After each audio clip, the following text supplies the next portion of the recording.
ইয়াক আমাৰ এটা গুৰুত্বপূৰ্ণ কথা, ৰাতি 12টা বজাত আমাৰ ল'ৰাটো এই মোবাইলটো সি চাইছে, চাই পেলাই কিবা কিবি চাই পেলাই টোপনি মাৰিছে। টোপনি মাৰাৰ পিছত এইখিনি দি আহিছে চোৰটো আহি পেলাই ইয়াত এই বাঁহডাল ইয়াতে আছিলে, ইয়াৰ পৰা উঠাইছে। ইয়াৰ পৰা উঠাই পেলাই দৰ্জাটোৰ তলত এই বাঁহটো লগোৱা আছিলে, ইয়াত সোমাই পেলাই দৰ্জাটো খুলিছে। খুলি পেলাই আহক ভিতৰত দিয়ে, কেনেকৈ খুলিছে আপুনি চাই লওক। আমাৰ এই ভিতৰত হৈ আছিলে, ইয়াত মোবাইলটো আছিলে চাৰ্জত লগোৱা। ইয়াত চাই লওক, ইয়াত মোবাইলটো চাৰ্জত লগোৱা আছিলে, এনেকৈ চাৰ্জৰটো লগোৱা আছিলে। লগোৱাৰ পিছতে মোবাইলটো ইয়াৰ পৰা চাৰ্জৰ পৰা খুলি পেলাই চুৰে লৈ গৈছে। আৰু আমি ইয়াত টোপনি মাৰিছোঁ, বলটো জ্বলোৱা আছিলে, এই লাইনটো বলটো জ্বলোৱা আছিলে, ওপৰৰ পৰা লৈ গৈছে। আৰু দোকানৰ পৰা বেলেগ কিবা কিবি লোৱা নাই।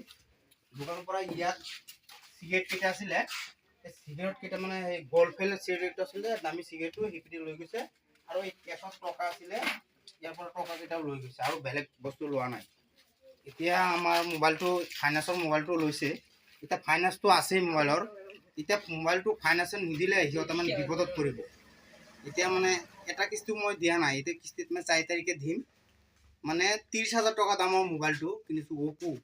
ইয়াৰ চাই লওক মোবাইলৰ কাগজটো, ইয়াৰ বাকচ মোবাইলৰ, এইটো দি এইটো কিনি আনিছিলোঁ, অপো F27 Pro 5G। এইটো নম্বৰৰ মোবাইল কিনিছোঁ। ইয়াৰ নতুন মোবাইলটো আনিছোঁ। নতুন মোবাইলটো কেইদিন হৈছে, মানে এমাহ হোৱা নাই, এমাহ হ'ব, 4 তাৰিখে এমাহ হ'ব। এমাহ পিছতে কিস্তিটো যাব। এতিয়া ৰাতি মোবাইলটো চুৰি কৰি লৈ গৈছে। এতিয়া এই মোবাইলটো নিদিলে সিহঁতে বিপদত পৰিব।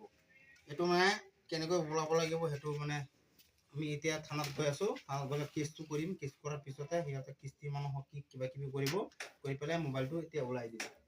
এতিয়া মই জনালোঁ মোবাইলটো এতিয়া কেনেকৈ ওলাব পাৰে, সেইটো চেষ্টা মই কৰি আছোঁ। হ'ব।